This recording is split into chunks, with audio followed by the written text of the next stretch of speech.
Tout de suite, magazine.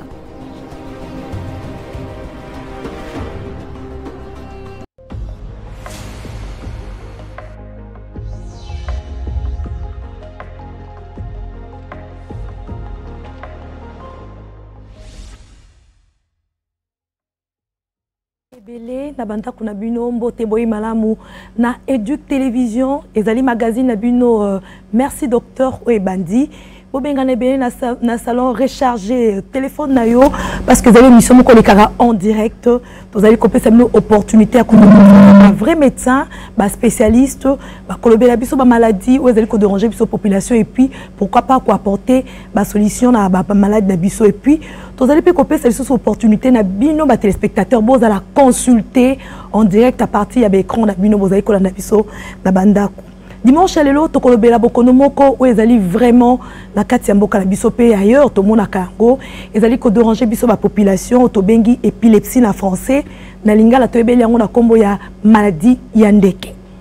To yambi docteur moko azali neurologue ezali na inde to kobeta masolo ya épilepsie to bengi maladie ya ndeke to ko découvrir ensemble le lenge nini maladie wana koma kana nzoto batu le lenge nini ezali ko attaquer bana mike est-ce que babota makanango ou pas en tout cas na bengi bino bozala ebele et puis to koyeba soki réellement maladie wana ekokipe ko bikalango un jour ou l'autre ezali docteur Emmanuel Epenge otoyambi la poko lelo azali neurologue. Bonsoir docteur Emmanuel. Bonsoir madame la journaliste. Tozali ne sengo mingi ko yamba na poko lelo na plateau na biso ya Educ Télévision tozali ko éduquer la masse, vous allez éduquer la population et puis pourquoi pas pour apporter ma solution de santé, la question de santé à la population.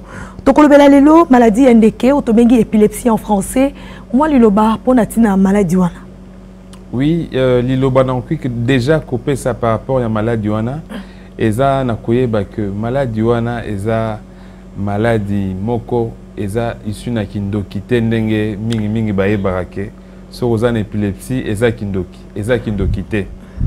c'est effectivement une maladie neurologique où elle est caractérisée par répétition, il y a une crise convulsive, au moins 2 crises qui surviennent de manière spontanée.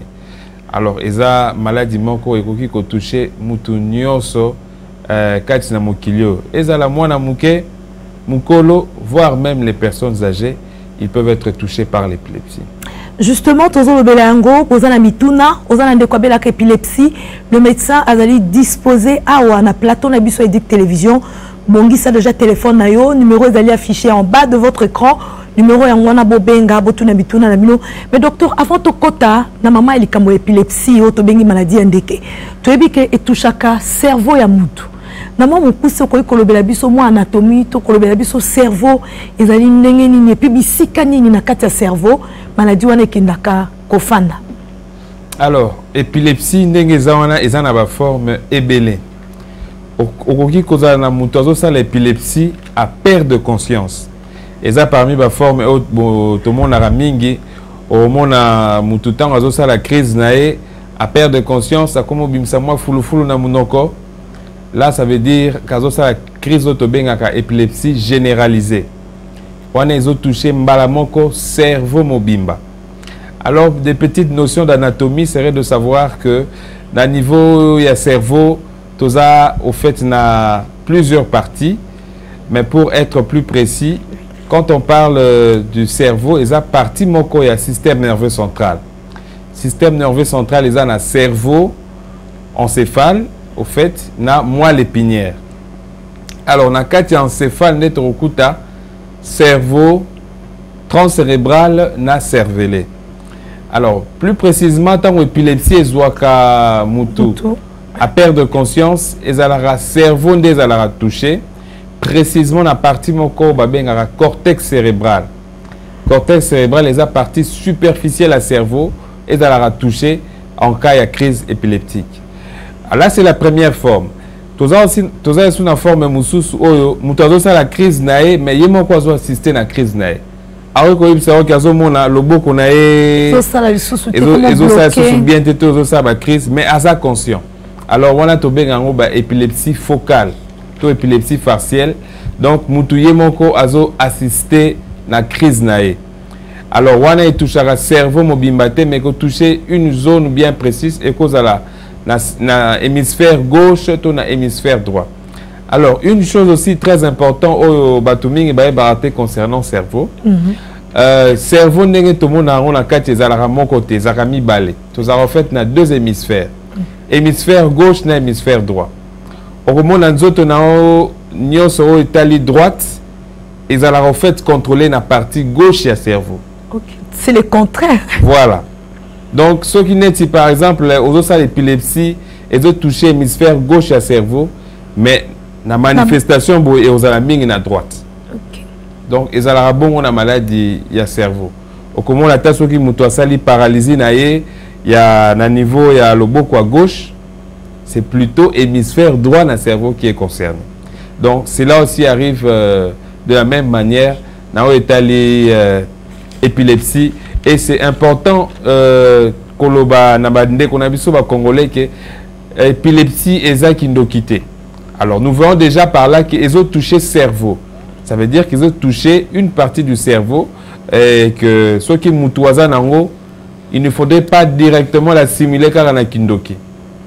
Mais c'est parce que, docteur, c'est parce que bazana ba vraie adresse, ba médecin, on va consulter. C'est la raison pour laquelle ba kenraming na ba église. On sera comme l'église, ba bandina nous démons. Après démons, kindoki, après ba bois kelake. Mais tu recommande wana na télévision moi muké, tous ceux qui posent ma question, mituna bandeko batuna ki, ba niveau yanda batuna ki vraiment mituna tant ba yoka ki que tokolobela épilepsie, to landa non mituna na bongo bongo tozonga na plateau, to landa. Maman, merci nga vraiment ilo kone tungisanga makasi na nga na yeba maladi wana e wuta wapi ezalaka maladi moko mutu abota kama nango ou beza ba maladi moko pe ndetika mutu aza abota même sous normal après ba yoko découvrir cancer ba yoko découvrir je ne sais pas si c'est quoi ça maladi moko ezalaka na source nango ezalaka nini donc nde nga na yeba wana et puis est-ce que ezalaka na dire moko pe ndete ezalaka ba traitant ngo pe esili ou bien ezalaka maladi moko incurable. Donc, tout notre docteur, tout qui toujours ma réponse parce que c'est inquiétude. Ce que j'aimerais demander au docteur, Isaac Yakoye, parce que bon, épilepsie, peut-être moi, je suis malade, je suis maman, et puis je suis basali, bendi yango bien tenda musikali. Alors, na âge ni penza épilepsie bandaka parce que il faut moi soit les 5 ans là maintenant azanaye hors du danger ou bien monsieur à 10 ans mais j'aimerais savoir à partir de quel âge épilepsie banda effectivement pas moi donc c'est un peu ça. Moi premièrement naza 2 ou 3 questions. Ma première question est celle-ci. Est-ce que ezalaka maladie moko génétique? Eza maladie, ma deuxième est celle-ci. Est-ce que eza maladie moko a développé avec l'âge ou bien eza juste maladie moko babois que la kango pe comme tout le monde appelle la famille musu on dit que non il y a babois qui la qui on a qui mukolo. En fait ce sont mes 3 questions. Voilà, de retour sur ce plateau, j'espère que docteur Olandi Mituna Bandeko en tout cas batuni ba question moko kitoko malam pe mingi bazana bandako bazolanda biso ba mitunaka basoka réponse alors on a pourquoi lelo docteur Emmanuel Epenge ozana ba réponse à mituna la biso ko yanola neti maman aliboso atuni origine ya maladie wana maladie ndeke to mona rango tozobela yango to peza na bayike bazobela yango mais euta wapi e banda ndenge nini. Alors maman journaliste ndenge tolobi que épilepsie eza maladie moko neurologique. Et même en termes de fréquence, il y a une deuxième maladie neurologique très fréquente après la migraine. Maladie européenne, ça méconnue et pas nabiso. Je pense qu'un jour, tu auras peine à temps Kolobelango justement. Alors, l'épilepsie est une cause ébélée. Certes, à 60%, tu as cause de sotomonité. Au moment où patient a développé une épilepsie idiopathique. Cause exatée. Mais na cause est entre autres, infections et causes à la incriminée pouvant être à l'origine de l'épilepsie. Alors, dans l'infection, ça peut toucher par exemple moi pendant son enfance, après qu'on développe une infection et ça la crise épileptique. Docteur, infection au niveau à cerveau, bien sûr. Ok. Parce que l'infection, c'est maman, tout le monde a cacao, maman est saliée na poste. Donc, il faut vraiment expliquer maman bazolanda. Donc, infection au niveau à cerveau. Mais comment rendre une infection comme au niveau à cerveau? Parce que le cerveau est bon, bien la carte mutu. Oui, ben infection, par exemple, rose à la moine a sali méningite. Alors, au décours, il y a méningite, et sali que, a comme une prédisposition, mon ya rosala facilement, bah, crise épileptique. Alors, Eric la paix au cours de l'accouchement. Au moment où maman mususu, tant à botami, tant au moins à zobima, à gangité. Pour moi, na nyos, tant à bima, il faut à gangaka de manière spontanée. Mais il arrive que pour certains enfants, tant à bimi bongo, à gangité, et ils à moi, ba beta mouké, ba réanimé pour à ganga. Alors, moi, na côté déjà na souffrance. Et tant qu'on continue la souffrance, il y a au fait un nutriment, une substance au cerveau et entre autres glucose et oxygène. Alors pendant la période où on a il s'avère que moi on connaît qui période de souffrance pendant un certain temps et qu'on prédisposé plutôt pour assaler sous crise épileptique. Ba cause musu soupe et qu'on la mutuasali AVC. Quand tu as sali AVC, ça veut dire que potamoko et botamine à niveau à cerveau. Et pota en attend aux okangama et koki ko sala que muta komi ko sala ba crise épileptique juste après AVC na. Là aussi c'est l'une des causes. Mutu musu soupe cause à la que azo ki choc moro ya makasi na mutu. Asala ki accident moro ya circulation, azo choc ya makasi depuis période wana akoma rosala ba crise épileptique.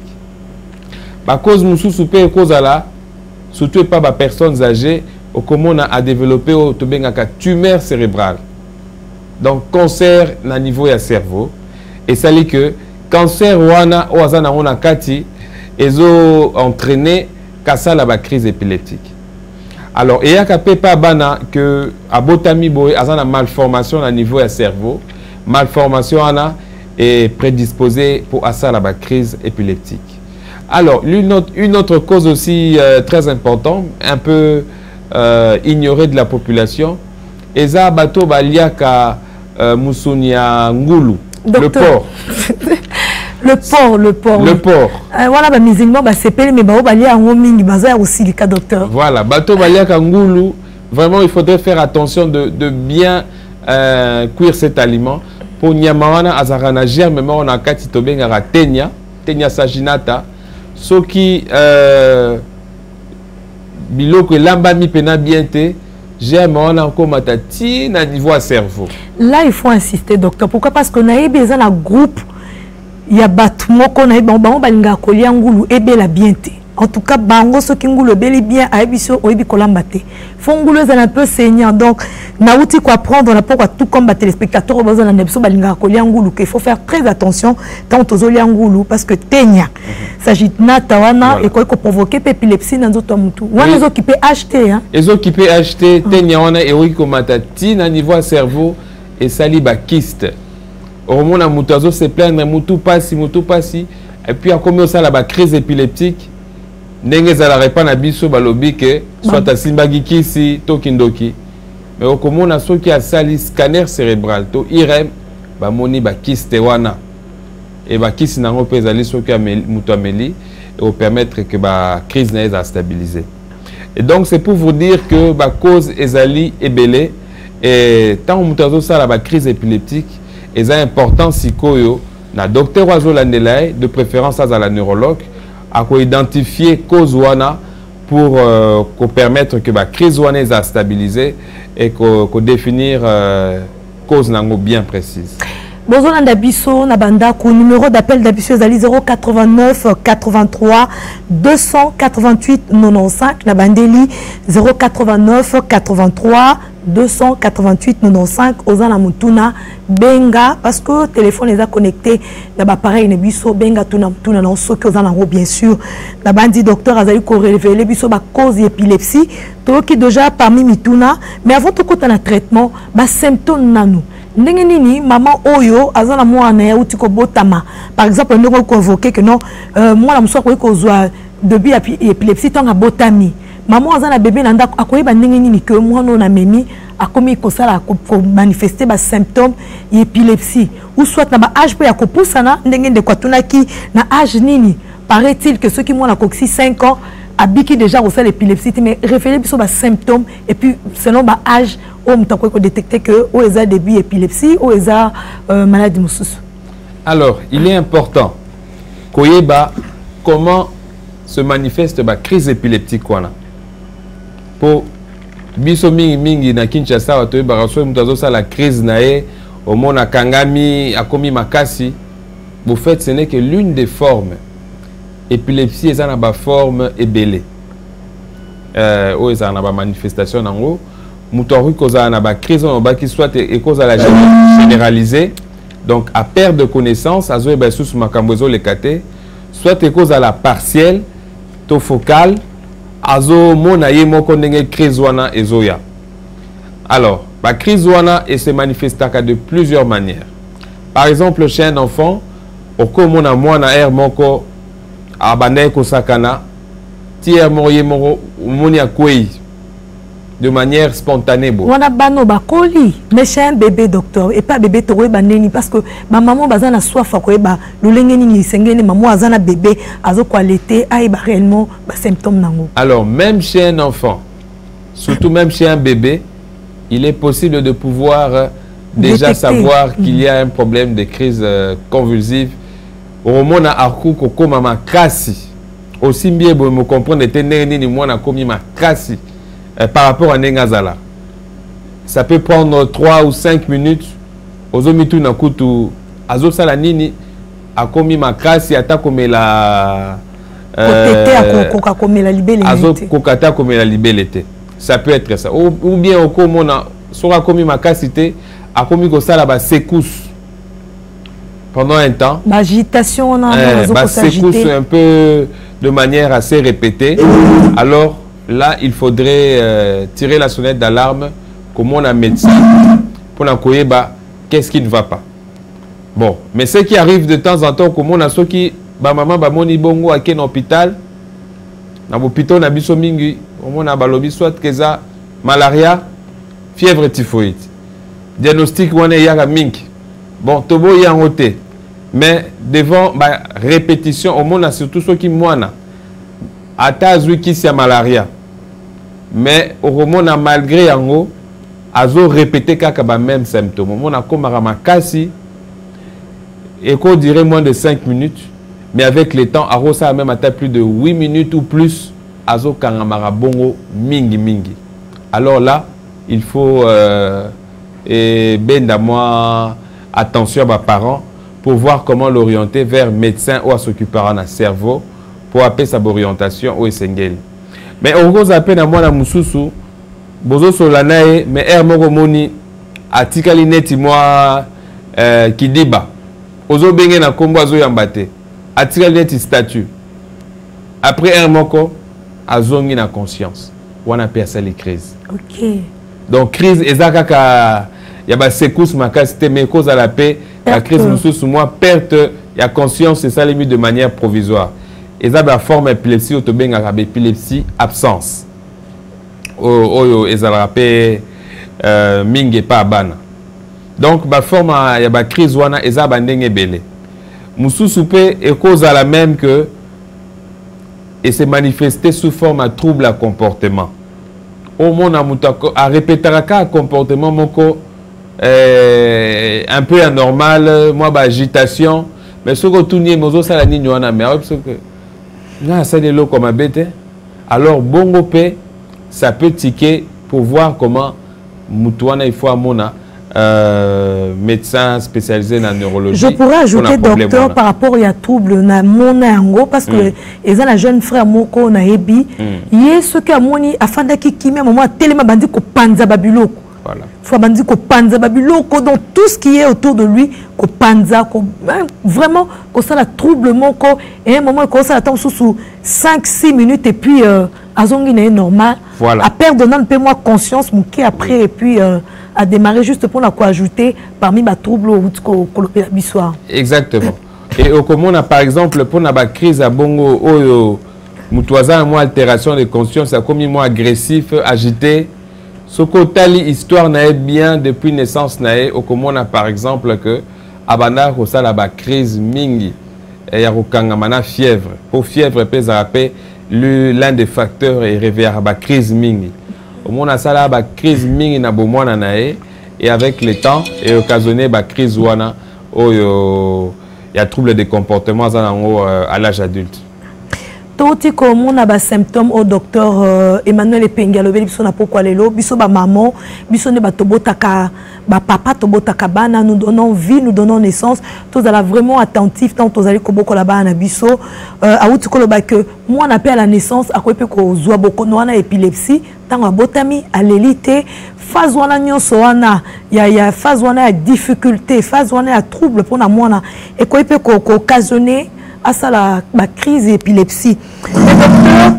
Parmi la crise wana ningo utikoloba souvent ceux qui muto akwe mingi to mona rekwe sara bango pe boake na mabele to ko pe ko illustrer Bible hein to ko tanga ngote mais to illustrer Bible parce que ba memaka pe mwana moko lengwa n'est pas Yesu et boake ba mususu pourquoi est-ce que le plus souvent et boaka bango pe mena mai pe mena moto na ba lieu moko vraiment dangereux pourquoi la crise wana sala mandingwa et puis quand on t'a quoi na quatre cerveau qu'est-ce qui se passe réellement le connait les caractères la quatre muto muto alors tant on doit ça la crise wana ils allaient programmer te maman journaliste oui. Pour que par exemple te si on a aussi la crise na 12h ou na 13h donc ils a la crise moko yaka de manière spontanée sans que muto se rende compte et oui que ça la maquille abandé ko tambola pas crise aiguë de manière spontanée. Neti daebi moko passion moko na yamba alors kabande ko tambola azosonga ndaku crise aiguë de manière spontanée alors pembeni nae marmite moko ezala ki wana na mafuta moto na kati alors yé pendant crise tellement que conscience ezate il s'est mis à convulser là et mafuta nyonso wana ekwe na libumu na ye et tika ke vraiment na ba séquelle il y a bien té mais azalaki na conscience te pour qu'est-ce qui se passe pendant ce moment là tant mutazo ça la crise wana na niveau cerveau na lobby précisément na niveau cortex cérébral eza na décharge moko électrique ezo salema na ndenge moko ya makasi ndenge ben ça réseau et eza décharge moko incontrôlée pour na kati ya cerveau tozana auto benga ba cellule des neurones et neurones wana bazalaka organisé en réseau et permettra la communication entre différentes régions ya cerveau mais pas un bango au komona dysfonctionnement mon réseau salema de telle sorte que même consciemment aza sous une possibilité à contrôler en côté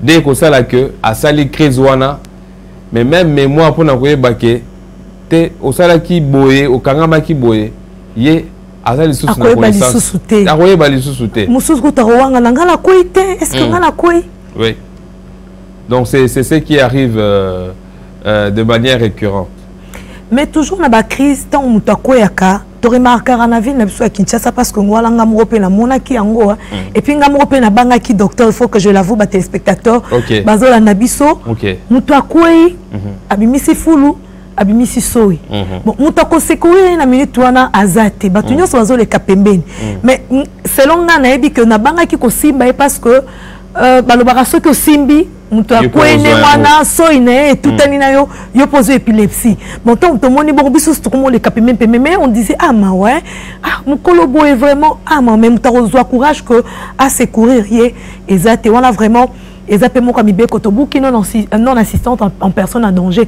mais de peur que ceux qui n'a simbié soyuan ezunga n'appelle comme épileptique mais peut-être eux pourquoi quoi apporter biso réponse ya malam par rapport à effet wana to peut te rencontrer mutalolenge wana koi to sala nini vis-à-vis nae est-ce que c'est ngena biso to le katotika to attitude ni sengena biso population to za nango vis-à-vis ya mutu wana parce que to koy ko kutana na nzela tout complet to koy ko za la peine membre moko famille akanga makalolenge wana na bokono épilepsie. Ok, maman journaliste, merci pour la question. Isa question moko vraiment pertinent. Oyebi maladie o tobengi andeke, eza maladie ya soni. Batu ebele bayo ke la rango soni mingi. Makasi. Imaginez même na niveau ya ba intellectuel, na ba église, voire même des fois dans certains corps médicaux, bayebi maladie wana bien te. Comment on a soit qui mutazo ça la crise wana, ata po bayambe dans l'hôpital babangi, po bayebi nini ya retraité en côté. Ba on baka cannabis te transfert. Maladie wana, il faut que l'ongolango na mutu lelo que se transmettra te so ki osimbi mutu wana. Ezo toucher cerveau d'ailleurs et que l'ongwana nini pour se transmettre na maboko na yo. Jamais et qu'on se transmettre ce que simbi mutuana nde yo pe ozui yango. Alors mais ce qui okutani na mutuazo ça la ba crise wana bande konabiso ba congolais ici kanyon sobori kozala il faudrait porter assistance na mutuazo ça la ba crise wana. Alors normalement ceux qui aza mutu akoya ka de temps à autre okomona ceux qui otche na position autobengaka latéral de sécurité otche donc un peu de côté pour le lait monae zonga la quantité pour obstruer la voie respiratoire. On a cette crise nae pendant un temps et puis à la nae vie normale. Mais ce qui est important à savoir, ce qui bomoni mutoizo ça la crise nae bongo. Et l'équipe plus de 5 minutes. Et ça urgence, il faut me mettre en hôpital. Pour balander la crise nae pour à ko répéter sous la crise wana plusieurs fois et crise wana ceux qui a bien pris en charge était et même rappelé na kufa. Alors lorsque bozana mutu azo ça la crise wana botika e bongote botier en dehors na situation mora danger par exemple ceux qui aza pembeni ya moto ndenge toloba ki wana to aza pembeni ya circulation devant la grande route botier à côté en position latérale de sécurité à sali crise nae ti à siliciango et généralement après maximum 30 minutes à koki ko reprendre conscience nae bo télémisier à continuer nzela nae esika bande ko kende mais kotika e bongo ndenge siko mikolo to koma pe na ba coronavirus pe ba corona en plus smartphone te na filmer crise wana eza inhumain. Il faudrait porter assistance il y a na batwa bongo pour voir comment qu'on permettre à la exempter de tout danger pour la vie nae. Le 089 88 288 95 numéro d'appel na biso ezalia kofungwama tozozela mituna na bino bozali bele bozona na biso na bandaku bozapela mutabela ka bokono épilepsie bomituna ka botambo na l'église docteur alobi bien ezali maladie moko ezali ko toucher cerveau. Dieu apporte la guérison, mais à travers les médecins, ou appelle si on peut maëlle, il y a soigner, on peut bazali ko soigner, bokonoana. Donc on babiso na bino lelo, est-ce que bokonoango, nenge ba maman batuna kikuna, est-ce que maladie wana ezali curable, toté, mutako iko bika na epé, to ezali maladie moko à vie, mutako vivre nango kino liwana e docteur. Ok, par rapport à nango, il faudrait savoir que nenge na lobby, ezana ba cause nango. Donc ça veut dire qu'au-delà du traitement, on peut pour stabiliser la crise, voire même les arrêter sensiblement. Et c'est important qu'il y ait une cause nango et ça nin. Ce qu'on découvrir cause, c'est en fonction de cela que maladie éroqueneti n'a aussi là effectivement. Mais ce qui est cause nango te, comme on a pour certaines personnes, a cause waki siwana toute sa vie.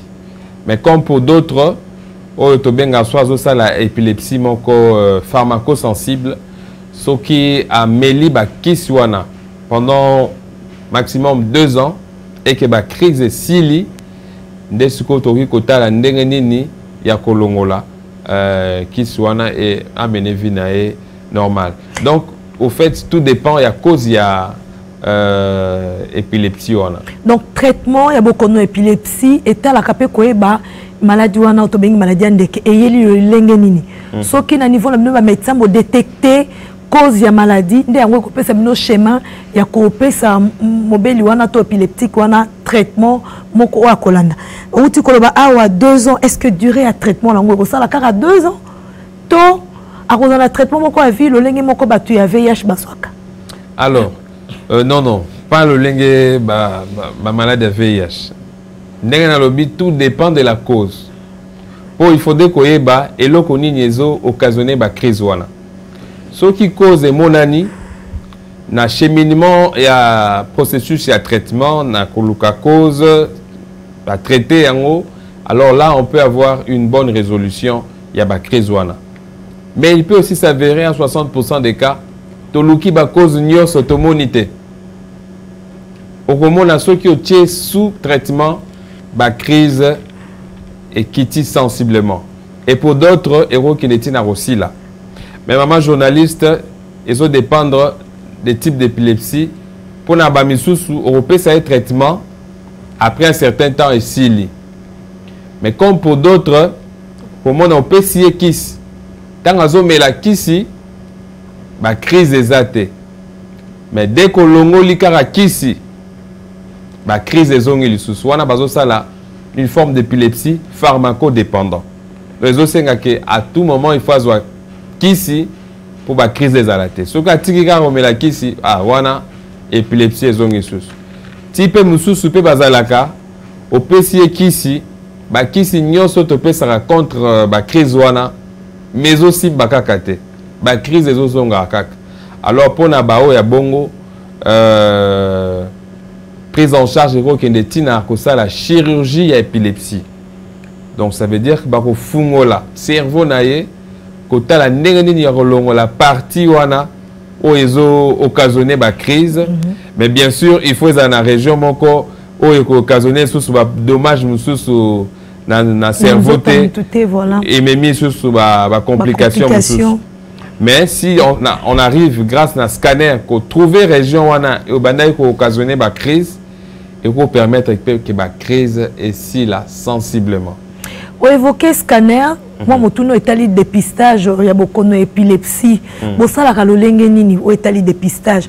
Est-ce que mon collègue a la même procédure n'engage à la roquette hôpital, malaria, typhoïde, babendi moi makilato, et ça na le lenge moko spécifique au bolukarabo et balolenge nini ya ko détecter épilepsie dans autres mutu parce que na minute on a baroye la bino a sali cristé donc baroye la bino na bon état en bon état bon ça ka lolenge nu état li dépistage ya konoana. Alors na état li dépistage et diagnostic ya épilepsie et c'est important pour na biso ba minganga ndenge to soignaka ba malade wana koyeba que diagnostic et épilepsie est d'abord clinique. Ça veut dire en fonction d'un symptôme que malade a présenté n'est pas soigné. Pour par exemple, si on a popo kabaka tona kasangulu, on a un examen mususu a la tête mais malade a la crise, au cause de la tête a examen mususu pour soigner malade wana.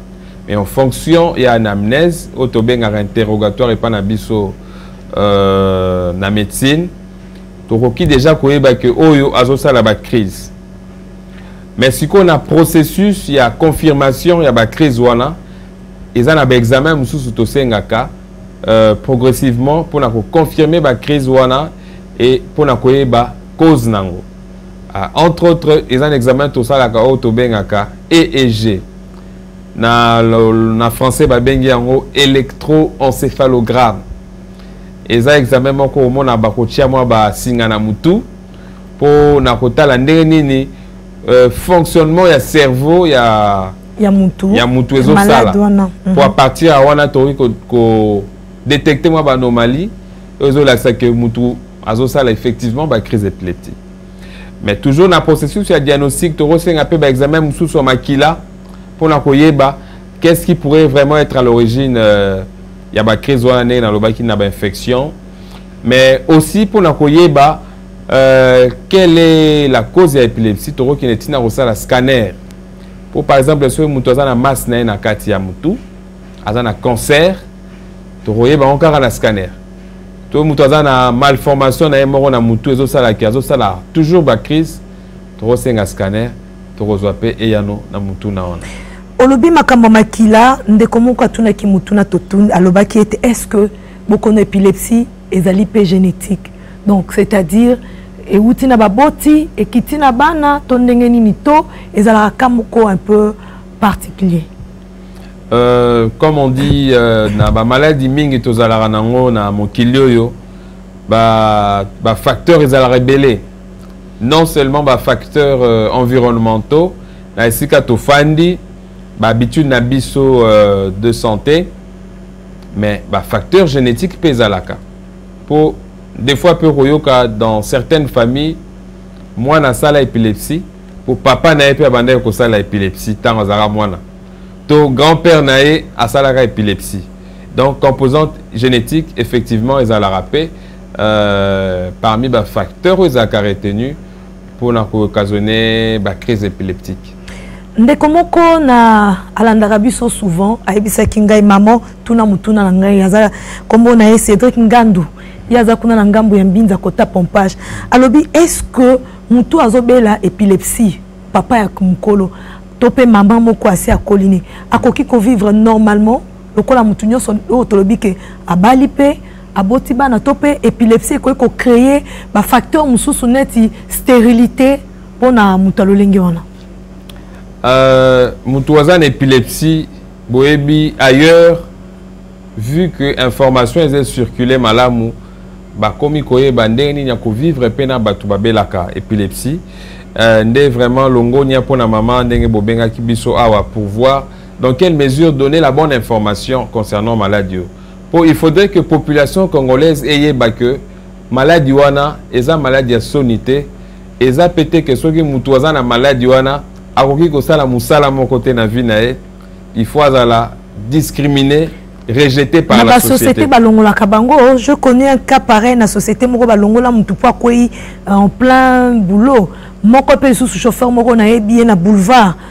Crise aiguë en plein kokumba changer bande heureusement zala qui na patron na epé ayeba kokumba zui volant mais justement pour un comportement ni pe biso pe population to ko zanango vis-à-vis à injustice na ko benga ondengo na ni lolenge wana. Oui, il est discrimination voilà. Oui, il est évident que tant mutazo sala ba crise na to lobby et prévenaraté tango yaka et de manière spontanée mais et lobby té que batouana il faut bazala exclure la société.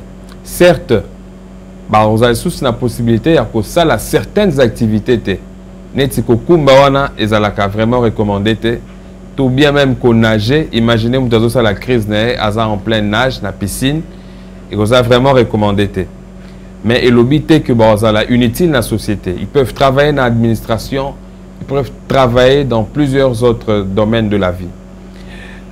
Na copé ça moi témoignage mouké il y a une patiente qu'on a reçue, Oyo Azala quand même rejeté par ya copain pour à ça la jour mon crise devant des copains on a le baki mais ceux qui n'a même mieux pas na biso boye vraiment et ko simbate pour ba crise na wana na ko vivre na obongote.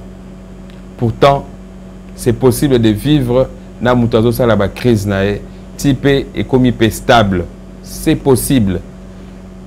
Alors, na lundi ça qui Ndekoana, si aiki ko comprendre que bon, Moutouana peut comprendre qui mobile wana comprendre qui problème n'a été. Pour c'est ça aussi l'amour.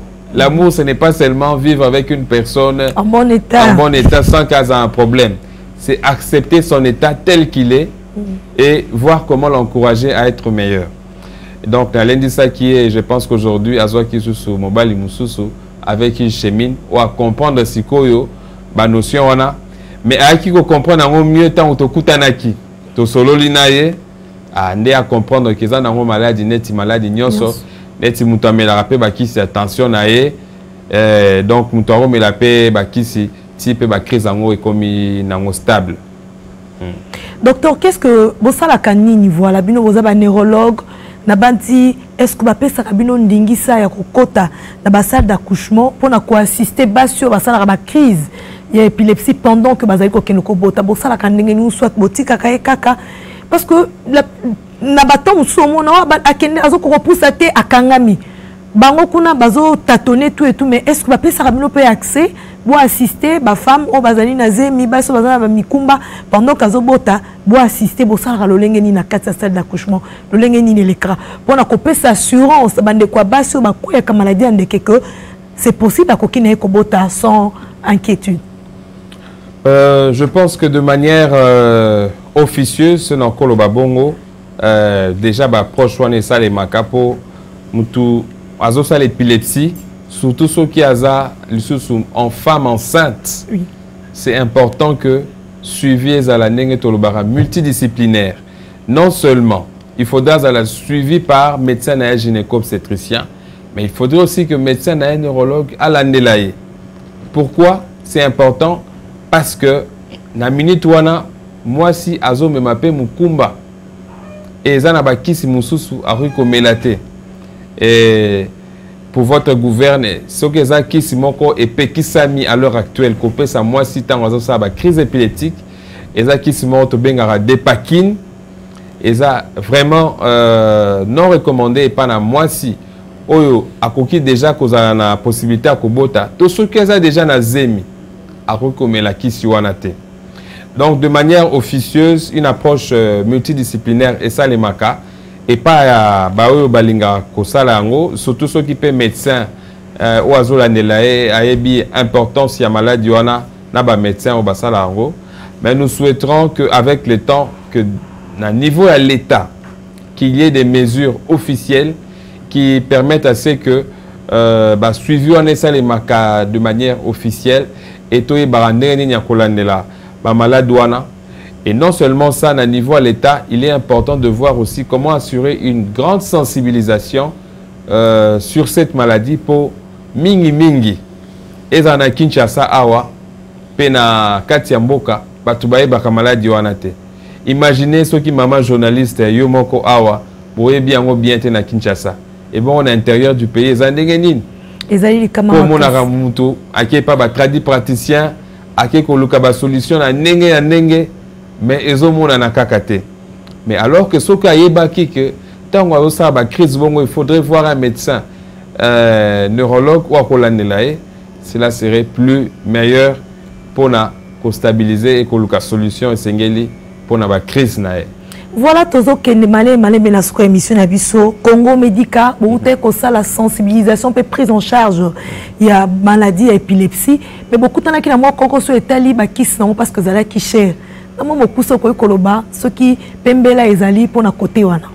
Alors biso en tant que structure ndenge lobby Congo Médica toza ONG tozo œuvrer na amélioration de la santé à la population congolaise.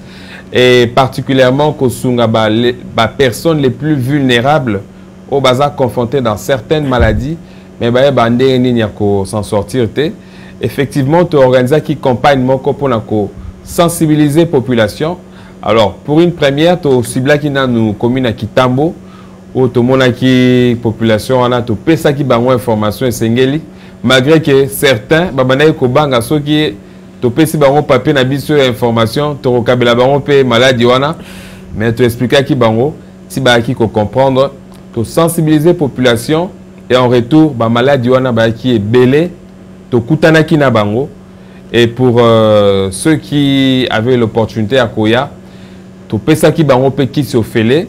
Alors là je profite pour remercier firmement Koya Puya ki biso Saint Sauveur et permettre ki biso to zana ba kisi il y a qu'on soigner bango pour boebi ba kisi wana ekutaka cher kisi etali cerveau eza ba kisi moko o eza na moi coût élevé. Voilà. Alors bon on a des fois ceux qui mutoazo sala ba crise bongo ba pesa kaka kisi moko eza très moins cher et pas na biso ba bengi phénobarbital alors que à l'heure actuelle eza parmi ba kisi oyo eza sous pena recommandé pour eza na ba effet secondaire ebelé mais tozaki na possibilité ko sala ba Abakisi est actuellement recommandé. Tosunga qui bateau bayaki, mais nous espérons que l'État congolais ou les personnes désireuses de pouvoir accompagner ce genre de patients, pour atteindre encore un plus grand nombre, pour te remarquer qu'il y a une sensibilisation qui débordé. Bakisi même qui nango et koka qui le sous-souté pour tellement batubaya qui pour la solution. na problème wana poser un problème très négligé par Nabiso. Docteur Emmanuel Epenge to komi na suka lolenge nini bato o boa kilimbela balingi bakutana bino pona ko subvenir bino pour ko soutenir bino pona ko soigner catégorie ya bato wana numéro nini bakoki ko bengela bino. Alors pour toute personne désireuse d'avoir plus d'informations d'abord sur l'épilepsie et pona ko ba ndeni ba ko appuyer biso pour tozana en vue kota la ndeni tori ko kende. Non seulement dans certaines communes de Kinshasa ici et aussi en province pour la Rosunga Batouana. Vous pouvez nous appeler à ce numéro-ci, le 081 87 44 323. Nazongeli 081 87 44 323. En tout cas, j'espère que tu as 8 ans ceux qui peuvent en contact na magazine na bino merci docteur bokoki ko benga biso to pe ko komela biso message na numéro o affiché en bas de votre écran boko pe sa pe mituna na bino et puis to koki pe ko yamba bino ceux qui pe bo sepeli ko apporter lisusu moi expérience na notre expertise na bino na o etali bokono sur les questions pe ya population ya santé de la population merci na bino vous allez kebele bolanda kibiso le lotolobeli bokono épilepsie otobengi na lingala maladie ndeke docteur a apporté éclaircissement sur cette maladie à l'obéli bas symptômes à l'obéli bas cause à l'obéli traitement nango vous en pour ça en contact avec le médecin vous contactez soit magazine Nabino merci docteur soit le médecin Emmanuel Epenge na numéro o apesi bino pour na l'autre ceux qui a apesi merci na équipe technique o songi biso pour na bozo biso la banda ko na mino ezala qui conduite na capo et puis na grand-père o tobenga ka le grand-père bango wanande basongi biso na mokolo le na pesi merci na la coordination et du télévision ils allaient chapeauté par madame Karine Kabututu la monipe directeur ya programme na biso John Lungila et pourquoi pas dire un grand merci na ministre na biso ya EPST Willy Bakonga o ya pesi que éduque télévision espace auto éduquer population merci rediffusion émission oyo ya numéro Obouti Kolanda Bokolanda yango lundi dans les après-midi restez toujours fidèles na magazine merci docteur na pesi merci tokutani malasima au revoir.